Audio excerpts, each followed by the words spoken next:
वो उन लोगों ने कहा कि तुम्हारा नाम क्या है, ये बोला कि मेरा नाम है मोहम्मद अतहर हुसैन, कि इसको साला मुस्लिम जाति से आता है। कल तो उन्होंने प्रकाष्ठा कर दी, हद कर दी कि एक महिला जो हिजाब लगाई हुई थी, आयुष चिकित्सक के रूप में थी, उनका हिजाब वो खींच दी। तो ये बिल्कुल एक तरह से अब इसको आप क्या कहेंगे, वो भाजपा के पूरी तरह से गिरफ्त में है। ऐसे तमाम तर कातिलों को स्पीडी ट्रायल के जरिए से उनको फांसी की सजा दी जाए और थाना प्रभारी ने जो 103(2) का जो मॉब लिंचिंग की धारा है वो नहीं लगाया है, उन लोगों ने वो धारा नहीं लगाने के लिए उनकी सरजनस की जाए। महिला की जो डिग्निटी है उसके ऊपर हमला है और राज्य के मुखिया के तरफ से इस तरह की हरकत करना वो दिखाता है कि आज के समय में जो अगर आज किसी का हिजाब खींच दिया गया, कल किसी रास्ते में किसी का दुपट्टा खींच दिया जाएगा। आज एक मुस्लिम महिला के हिजाब को चेहरे से हटा दिया जाना कहीं ना कहीं महिलाओं का अपमान है।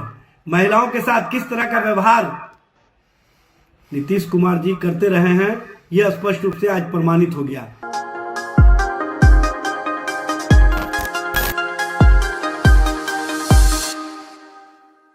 बिहार की सियासत और समाज में इन दिनों दो इशू छाए हुए हैं। इत्तेफाक से इन दोनों ही का ताल्लुक मुसलमानों से है। पहला मामला अतहर हुसैन का है, जो बिहार शरीफ में रहते थे, लेकिन उनका ससुराल नवादा था, जहां से वो अपनी साइकिल पर कपड़े की फेरी लगाकर बेचते थे। पिछले 4 और 5 दिसंबर की दरमियानी रात को उनकी मॉब लिंचिंग कर दी गई और आखिरकार उनकी मौत हो गई। दूसरा मामला नुसरत परवीन से ताल्लुक़ रखता है। नुसरत परवीन आयुष डॉक्टर हैं। हाल ही में उनकी तकरीरी हुई है। 15 दिसंबर को जब सीएम सेक्रेटरीट में उन्हें नियुक्ति पत्र दिया जा रहा था, तो बिल्कुल ही अजीब व गरीब वाक़या हुआ। नियुक्ति पत्र देते हुए चीफ मिनिस्टर नीतीश कुमार ने नुसरत परवीन का हिजाब खींच दिया और उन्हें बेहिजाब कर दिया।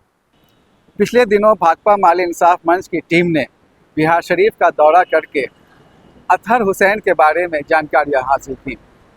सबसे चौंकाने वाली बात ये मालूम हुई कि जिस अतहर हुसैन की मॉब लिंचिंग हुई और फिर उनकी मौत हो गई, उसी अतहर हुसैन पर पुलिस ने उल्टा केस लाद दिया और ये इल्ज़ाम आयद किया कि अतहर हुसैन ने लूटपाट की थी।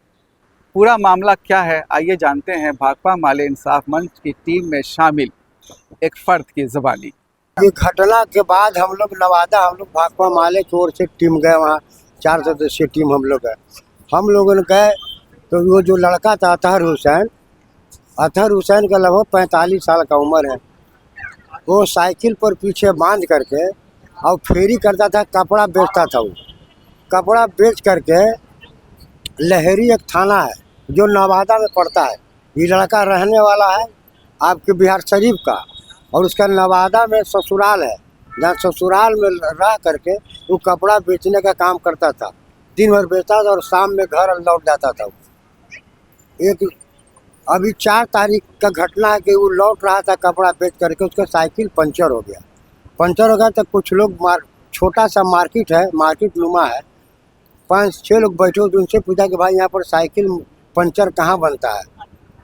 वो उन लोगों ने कहा कि तुम्हारा नाम क्या है, ये बोला कि मेरा नाम है मोहम्मद अतहर हुसैन, कि इसको साला मुस्लिम जाति से आता है।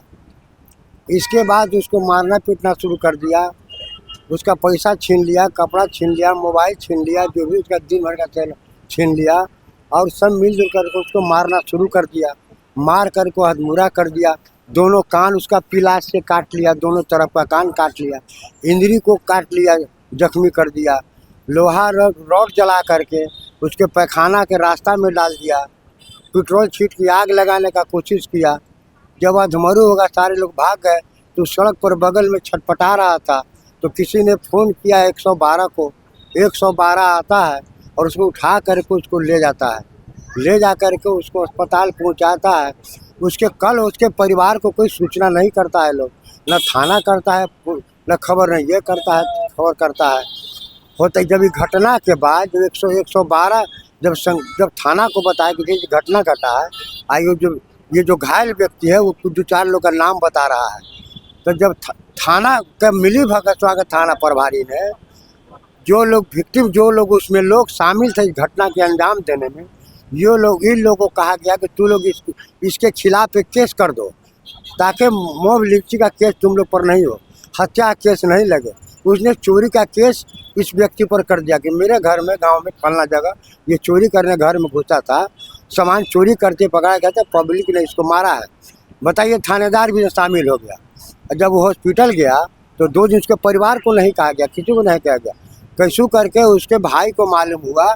उसका भाई जब बिहार शरीफ से आया हॉस्पिटल यहाँ तो देखा कि मेरा चेता अवस्था में पूरा बेहोश है, कोई दवा दारू इलाज उसका नहीं हो रहा है।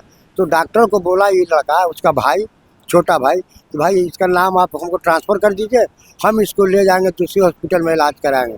डॉक्टर ने कहा कि ठीक है, उसका नाम डॉक्टर ने काट दिया कि ठीक है आप दूसरे हॉस्पिटल ले जाइए। लेकिन वहाँ का जो पुलिस, थाना की जो पुलिस थी, जो मिली भगत था अपराधियों के साथ, मॉब लिंचिंग करने वाले लोग के साथ, उसके द्वारा इसको थाना कहीं दूसरे अस्पताल में शिफ्ट नहीं करने दिया गया। कहा गया था आप यही इलाज कराओ, बाहर इलाज। डॉक्टर छोड़ दिया, भाई हम तो रेफ़र कर दिए हैं, हम इलाज कैसे करेंगे? अब पुलिस कह रहा हम दूसरे के जाने नहीं देंगे।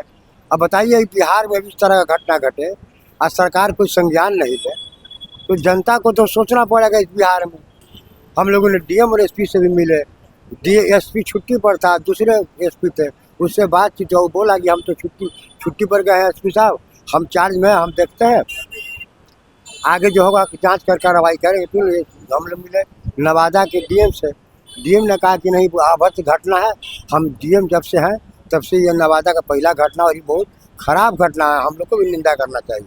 जो बात हम लोग सुने कहे वो बात डीएम साहब बोले कान काट लिया गया है, नाक हो गया, पेशाब का रास्ता को बर्बाद किया है, पैखाना के रास्ते में रद डाल दिया है और पूरा शरीर को तोड़ दिया है, हाथ पैर को तोड़ दिया है। इसकी हम जांच कराते हैं और आप लोग भी कर रहे हैं। और 11 लोग का अभियुक्त का हम लोग चिन्हित किए हैं, जिसमें 9 का गिरफ्तारी हुआ है और 2 आदमी बचे उसको गिरफ्तारी कर रहे हैं। लेकिन मेरा ये कहना है भाई, केस मॉब लिंचिंग का ना होना चाहिए। ये केस तो उल्टा इसी को फांसा दिया, आप इसी पर चोरी का केस करा दिए आपका थाना वाला। इसलिए इंसाफ नहीं मिला इस बिहार में। यहाँ की सरकार से इंसाफ को उम्मीद करना बेकार है। यहाँ भी यूपी मॉडल शुरू हो गया है। अतहर के मामले को लेकर अलग अलग सियासी पार्टियों और बिहार के धार्मिक और सामाजिक संगठनों ने नीतीश सरकार को घेरा है। इसके साथ ही उन्होंने अतहर के परिवार को इंसाफ दिलाने की सरकार से मांग की है। मांग है कि तो मॉब लिंचिंग का केस किया जाए, मृतक के परिवार को मुआवजा मिले, सरकारी नौकरी मिले और स्पीडी ट्रायल करके जो अपराधी लोग हैं उसको स्पीडी ट्रायल करके उसको मौत की सज़ा मिले।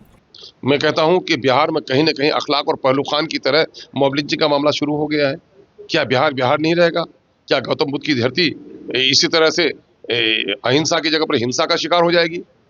तो ये बड़ा मामला है। हम लोग मुतालबा करते हैं कि बिहार सरकार जो हमें टैक्स लेती है, हमारे जान माल इज्जत और आबरू की पहरेदारी उसकी जिम्मेदारी है और उन्होंने जिम्मेदारी अदा नहीं की है ठीक से। ऐसे तमाम तर कातिलों को स्पीडी ट्रायल के जरिए से उनको फांसी की सजा दी जाए और थाना प्रभारी ने जो 103(2) का जो मॉब लिंचिंग की धारा है वो नहीं लगाया है, उन लोगों ने वो धारा नहीं लगाने के लिए उनकी सरजनस की जाए और इस तरह की घटना न घटे उसके लिए उस जिला के तमाम तर जिला के अधिकारी और एसपी को जवाबदेह ठहराया जाए। जब तक ऐसा जवाबदेही नहीं होगी इस तरह की घटनाएं नहीं घटेंगी। अतहर हुसैन के मामले को लेकर 16 दिसंबर को पटना में भाकपा माले इंसाफ मंच की ओर से एक विरोध प्रदर्शन किया गया। इस अवसर पर लोगों ने इल्ज़ाम लगाया कि बिहार में भी उत्तर प्रदेश की तरह योगी मॉडल लागू किया जा रहा है। उत्तर प्रदेश नहीं बनने देंगे, बिहार नहीं चलेगा, अंग्रेजी राज हो बर्बाद, लिंचिंग राज हो बर्बाद, लिंचिंग राज हो बर्बाद, समाज चौधरी की गुंडागर्दी नहीं चलेगी। देखिए, बिहार में जिस तरह का जनादेश मिला, इससे जिस बात के लिए मिला, इस दिशा में सरकार तो कोई कदम उठा नहीं रही है। बिल्कुल इस उसके विपरीत बिहार को उत्तर प्रदेश के तर्ज पे बिहार बनाने की जो पूरी कोशिश चल रही है, तो ये बिहार में चलने नहीं दिया जाएगा। एक तरफ बुलडोजर आपने देखा कि सरकार पर बैठते बुलडोजर चलना शुरू हो गया। और दूसरी तरफ जो ये भीड़ तंत्र, मॉब लिंचिंग की घटनाओं की शुरुआत होती चली जा रही है, तो इसके खिलाफ हम लोग जबरदस्त रूप से इसका विरोध कर रहे हैं। आज पूरे बिहार में सड़कों पे उतरे हुए हैं और इस सवाल को लेकर के इसको न्याय दिलाने के लिए हम लोग जबरदस्त रूप से संघर्ष करेंगे। नुसरत परवीन मामले को लेकर नीतीश कुमार की काफ़ी आलोचना हो रही है। हमने इस सिलसिले में भाकपा माले के एमएलसी और स्कॉलर से बात की। एक तो आप देख रहे हैं कि लगातार नीतीश कुमार जी पहले भी सदन के अंदर महिला प्रतिनिधियों के खिलाफ भी जिस तरह से अपशब्द का प्रयोग किया, फिर अगर आप देखेंगे तो मतलब अपने वो किसी भी तरह का वितरण करने में महिलाओं के साथ जिस तरह से अभद्र व्यवहार वो करते रहे हैं। और कल तो उन्होंने प्रकाष्ठा कर दी, हद कर दी कि एक महिला जो हिजाब लगाई हुई थी, आयुष चिकित्सक के रूप में थी, उनका हिजाब वो खींच दी। तो ये बिल्कुल एक तरह से अब इसको आप क्या कहेंगे, वो भाजपा के पूरी तरह से गिरफ्त में है और वो ये संदेश देना चाह रहे हैं पूरे देश में जिस तरह से भाजपा एक समुदाय के खिलाफ, मुस्लिम समुदाय के खिलाफ पूरे जिहाद छेड़ दी है, बिहार में के अंदर भी सरकार इस काम को करने की शुरुआत कर चुकी है। आप नवादा में मॉब लिंचिंग के घटना के रूप में देखेंगे, एक मुख्यमंत्री होकर के जिस तरह से उन्होंने हिजाब खींचा है, उस रूप में आप देखेंगे। तो ये एक तरह से जो संदेश वो दे रहे हैं बिहार के अंदर, ये बहुत खतरनाक संदेश है। मैं आपके चैनल के माध्यम से बिहार के तमाम लोकप्रिय जनता को, लोकतांत्रिक जनता को आह्वान करना चाहती हूँ कि ये बिहार है, बिहार में हर गलत चीजों के खिलाफ अगुवाई की है, चाहे वो 74 का आंदोलन हो, आजादी की लड़ाई हो, और यहाँ बिहार एक पूरे देश को गंगा जमनी तहजीब संस्कृति का संदेश देता रहा है। आज जरूरत है कि हम इन प्रश्नों पर भी एकजुट हो करके सड़कों पे। बिल्कुल, सबसे पहले तो ये बहुत ही एक जो डिग्निटी होती है, महिला की जो डिग्निटी है, उसके ऊपर हमला है। और राज्य के मुखिया के तरफ से इस तरह की हरकत करना वो दिखाता है कि आज के समय में जो अगर आज किसी का हिजाब खींच दिया गया, कल किसी रास्ते में किसी का दुपट्टा खींच दिया जाएगा, तो ऐसी घटना को सह देना है। और ये हमारे मुखिया के तरफ से किया जाना ये और दिखाता है कि हमारे यहाँ पे जो महिलाओं की क्या डिग्निटी है। हमारे यहाँ जब वो महिलाओं की बात करते हैं और महिलाओं के खुद ही वो रिस्पेक्ट नहीं करते हैं, और वो जिस तरह से ये पूरे देश भर में, विश्व भर में जो लोग देख रहे होंगे, तो वहाँ हमारा क्या मैसेज जा रहा है। ये तो पहले अपने आप को महिलाओं के नेता घोषित करने वाले थे और महिलाओं का रिस्पेक्ट तक नहीं। और यहाँ पे जब हम लोग यहाँ प्रतिवाद करने के लिए आए हैं, मोहम्मद अतर हुसैन जो कि जिनको मॉब के द्वारा लिंचिंग की जाती है और उसको लेकर के कोई बात नहीं हो रही है। इसका मतलब जिस तरह से यूपी में तरह तरह की जो मॉब लिंचिंग की घटनाएं होती रहीं आखिरी 10 सालों से, उसी तरह से ये यहाँ भी वो चीज़ें देखने को मिल रही है। और ये चाहते हैं कि यूपी के तरह जो ये योगी सरकार जो है उसके तरह यहाँ भी उस तरह की सरकार बन रही है। अब इनका जो है खुद ये इस तरह से महिलाओं के साथ कर रहे हैं। अब पूरी तरह से ये आप कह सकते हैं कि भाजपाई सरकार हो गई है, मॉब की सरकार हो गई है। अब जो है मॉब के हिसाब से ये चाहते हैं कि डेमोक्रेसी को मोबोक्रेसी में चेंज करने का, और उसी के खिलाफ आज हम लोग प्रतिवाद कर रहे हैं। ये आते ही, जीतने के बाद आते ही किस तरह से गरीबों के ऊपर हमला, माइनॉरिटी के ऊपर हमला और महिलाओं के ऊपर जिस तरह से ये उनके डिग्निटी के ऊपर हमला, ये जो सारे हमले कर रहे हैं वो दिखाती है कि ये सरकार किस तरह से किसके खिलाफ है और किसके साथ। आज एक मुस्लिम महिला के हिजाब को चेहरे से हटा दिया जाना कहीं ना कहीं महिलाओं का अपमान है। महिलाओं के साथ किस तरह का व्यवहार नीतीश कुमार जी करते रहे हैं, यह स्पष्ट रूप से आज प्रमाणित हो गया। और वो भी मुस्लिम महिलाओं को जो पर्दे में रहती है, जो हिजाब में थी, उसके चेहरे को इन्होंने स्वयं अपने हाथों से हटा करके कहीं ना कहीं ये स्पष्ट कर दिया कि महिला सशक्तिकरण के नाम पर जनता दल यू और भारतीय जनता पार्टी किस तरह की राजनीति कर रहे हैं। और मुख्यमंत्री नीतीश कुमार जी जिस तरह से महिलाओं को अपमानित करने का काम किए, जिस तरह से महिलाओं के प्रति उनका सोच रहा, वो स्पष्ट रूप से सामने आ गया। महिला का हिजाब हटाया जाना, महिला को पर्दे से बेपर्दा किया जाना, कहीं ना कहीं भारत के संविधान और संवैधानिक व्यवस्था में जो सभी को अपने संस्कृति, अपने धार्मिक आज़ादी के अनुसार जीने का अधिकार मिला हुआ है, उसको छीनने का कार्य किया गया है। नीतीश जी, आप इस कार्य के लिए महिलाओं से क्षमा मांगिए। दूसरी तरफ बिहार की दीनी मिल्ली जमातों ने भी नीतीश कुमार के रवैये की सख्त अल्फाज में मजम्मत की है। उन्होंने एक मुश्तरका प्रेस बयान जारी करके कहा है कि नीतीश कुमार को न सिर्फ नुसरत परवीन से बल्कि पूरी आधी आबादी से माफ़ी मांगनी चाहिए।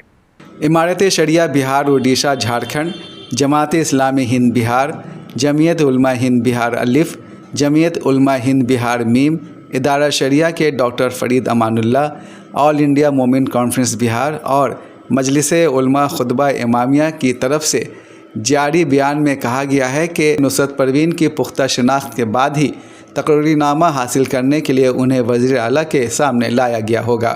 इसलिए ये मामला कहीं से भी शनाख्त या सिक्योरिटी का नहीं है। ये मामला जहां तौहीन हिजाब का है, वहीं एक ख़ातून के वक़ार और इफ़्फ़त का भी है। ये बात समझना ज़रूरी है कि मुस्लिम ख़वातीन के लिए हिजाब महज एक लिबास नहीं बल्कि उनकी मजहबी शनाख्त, दायमी वक़ार और बातनी हुस्न का इजहार है। किसी सरकारी तकरीब और अवामी प्लेटफॉर्म पर इसमें मुदाखलत खा किसी भी फ़र्द और शख्सियत की तरफ से हो, मुसलमानों को किसी भी हाल में पसंद नहीं है। इसलिए वज़ीर आला को न सिर्फ नुसरत परवीन से बल्कि बिहार की तमाम आधी आबादी से मुआफ़ी मांगनी चाहिए, क्योंकि इस तरह की हरकत से तमाम औरतों का वक़ार मजरूह हुआ है। बयान में दीनी और मिली जमातों ने तशवीश का इजहार करते हुए कहा है कि वज़ीर आला की इस नाज़ेबा हरकत से उन अनासिर को शह मिल सकती है जो ख़ातून के वक़ार को मजरूह करने के दर पे रहते हैं। दीनी और मिली जमातों ने कहा है कि आने वाले दिनों में इस किस्म के वाक़यात लॉ एंड ऑर्डर के लिए मसला बन सकते हैं। अतहर हुसैन और नुसरत परवीन को लेकर दो अहम बातें सामने आती हैं। पहली बात तो ये कि पिछले कई वर्षों से जिस माई समीकरण यानी मुस्लिम यादों की बात की जाती रही है, सियासी तौर पर इसका नारा दिया जाता रहा है, ज़मीनी सतह पर वो बात नहीं है।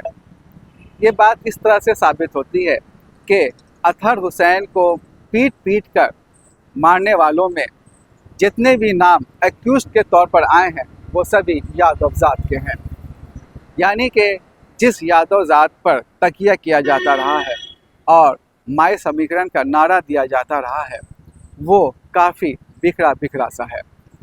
दूसरी बात यह कि जो नीतीश कुमार बरसों दरगाह दरगाह मज़ार मज़ार जाकर चादरें चढ़ाते रहे हैं, अपनी अक़ीदत का इजहार करते रहे हैं, उसी नीतीश कुमार ने एक मुस्लिम खातून डॉक्टर के चेहरे पर से हिजाब नोच दिया।